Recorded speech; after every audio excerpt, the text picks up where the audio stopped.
नमस्कार मंडळी. आजचा जो प्रकार आहे ना रेसिपीचा, तो अगदी साधा आणि सोपा प्रकार आहे आणि तो मी बॅचलर मुलींसाठी घेऊन आले, पण आपण ते घरीसुद्धा करू शकतो. तर हा एक भजीचा प्रकार आहे, खूप साधा आणि सोपा आणि टेस्टीसुद्धा तेवढाच आहे. त्याला भांडीही जास्त लागत नाहीत आणि साहित्यही जास्त लागत नाहीत, पण खूप टेस्टी आहे. तर चला मी तुम्हाला साहित्यसुद्धा पातळ चिरलेले 3 ते 4 कांदे घ्यायचे, हिरवी मिरची, लसूण, जिरे वाटून घ्यायचे. हे पहा वाटून झाले आपलं. आता आपण कांद्यामध्ये मिक्स करून घ्यायचे, कांद्याला लावून घ्यायचे. त्याच्यानंतर टाकायचा आपल्याला ओवा. छोटा अर्धा चमचा मी ओवा करून घेतला आहे.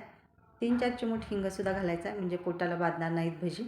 1 वाटी साधारण 150 ग्रॅम म्हणजे डाळीचं पीठ घेतलं आहे आपण, हरभऱ्याच्या डाळीचं.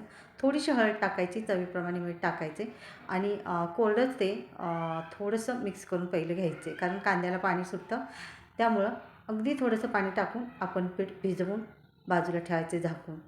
थोडंसं पाणी काय टाकायचे तर कांद्याला भरपूर पाणी सुटतं, त्यामुळं अगदी थोडंसं पाणी टाकून आपल्याला चांगलं मिक्स करून ते झाकून 10 मिनटासाठी बाजूला ठेवायचे. 10 मिनटानंतर पाहायचं आहे आपल्याला.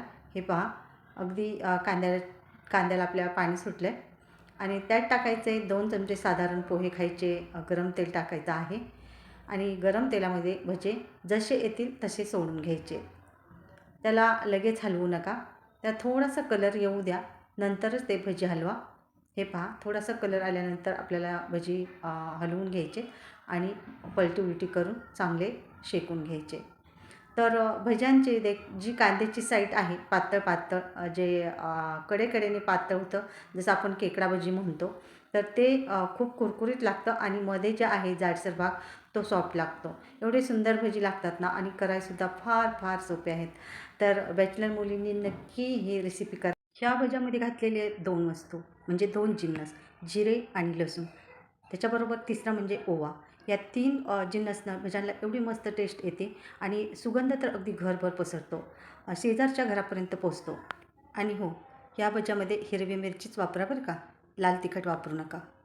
तसं तर या भज्यामध्ये तुम्ही कोथिंबीरसुद्धा घालू शकता, बरेच प्रकार घालू शकता. पण या भज्यांना या रेसिपीला मी नावच दिलेलं आहे की बॅचलर मुलींसाठी.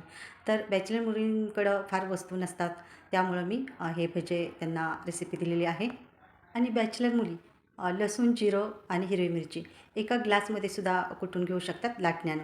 मिरच्यांचे तुकडे करायचे आणि लाटण्यानं ते कुटून घ्यायचं. आणि हे पहा आपले भजे तयार झालेसुद्धा. आणि पहा टिश्यू पेपरला तेलसुद्धा अगदी कमी आहे आणि तळणीचा प्रकार म्हटलं तर थोडेफार तेल राहणार, पण या भजेला फार जास्त तेल राहत नाही.